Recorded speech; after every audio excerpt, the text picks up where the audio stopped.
আমি দাঁড়াই আসছি, আমার প্রাক্তন স্বামী আমার প্রাণনাশের হুমকি দিচ্ছে, কারণ তার সাথে দীর্ঘ 1 বছর ধরে আমার বেশি অতিরিক্ত ঝামেলা।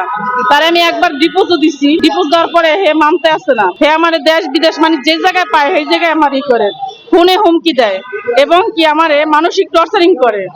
আমার দেশবাসীর কাছে এরই অনুরোধ আবেদন, আমি মানুষের মতো বাঁচতে চাই, 2টা ছেলের আমি মানুষ করতে চাই, ভালো পরিবেশে মানুষ করতে চাই। আমার 2 ছেলে আমি সামনে আনি নাই, কারণ আমার ছেলেকে ভবিষ্যৎ আছে।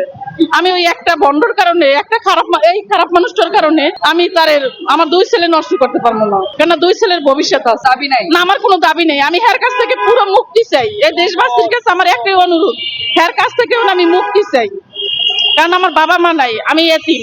আমার বাবা মা নাই, আমি এতিম। আমার একটা ভাই বোনও নাই, আমি ফুল এতিম। আমার পাশে যে দাঁড়াইবে এমন কেউ নাই। আর স্বামীর বিরুদ্ধে অভিযোগ করছি কোতালি থানায়। থানার তদন্ত অফিসার কি বলছে? হে বলছে এটা হে দেখবে। হ্যাঁ।